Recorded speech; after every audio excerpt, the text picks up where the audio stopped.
আল্লাহর কথার কোনো আমার তো আমি কিছুই পাই না। মাথা কোনটা কোনটা।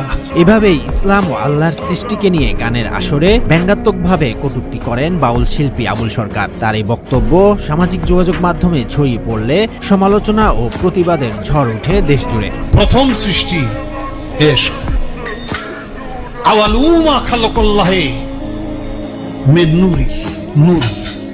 প্রথম সৃষ্টি নূর। আওয়ালুমা খালাকাল্লাহি আরশ, প্রথম সৃষ্টি আমার আরশ। দেখেন, আওয়ালুমা খালাকাল্লাহি রূহ, প্রথম সৃষ্টি আমার রূহ। কয়টা হইছে? এক মুখ আছে, দুই কথা কয়। হ্যাঁ, মুখ কয় না হুক কয়।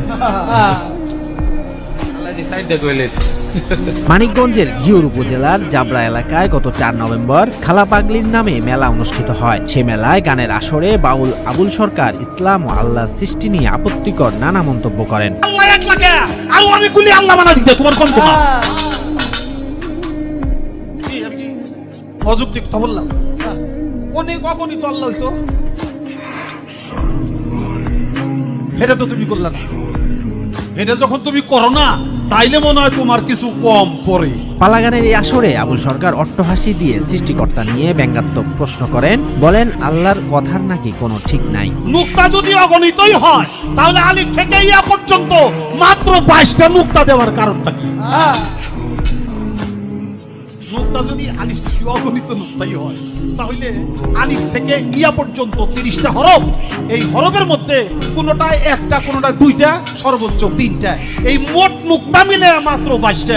অগণিতের মধ্যে 22টা দিলা, তাহলে তুমি এত কিপটা কেন? পরিবেশনার কিছু অংশের ভিডিও সামাজিক যোগাযোগ মাধ্যমে ছড়িয়ে পড়ে, যেখানে তিনি মহান আল্লাহ তাআলার সৃষ্টি নিয়ে অশালীন কটূক্তি করেন। আল্লাহর কথার কোনো আমার তো আমি কিছুই পাই না।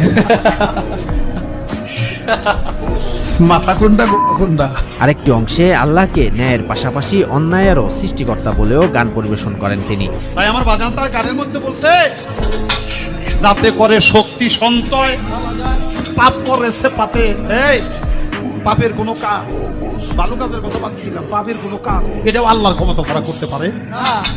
ইসলাম ধর্মে প্রথম মানব আদম আলাইহিসসালামের সৃষ্টি নিয়ে তার নানা ব্যঙ্গাত্মক যুক্তি দিয়ে গান পরিবেশন করেন। ছলনায় আদম বানাইয়া করিয়া জান্নাত, তার ভিতরে বসিয়া লইছো তুমি গন্ধমেরই স্বাদ। সেই গন্ধম খাওয়ার পাপের বিচার হবে হাসরেতে। যে বলেছে এমন কথা, তারে পাইছে ভূতে। যদিও তার ভক্ত শিষ্যদের দাবি, পালাগানের নির্দিষ্ট একটি অংশ কেটে বিভ্রান্তিমূলক পরিস্থিতির সৃষ্টি করা হয়েছে।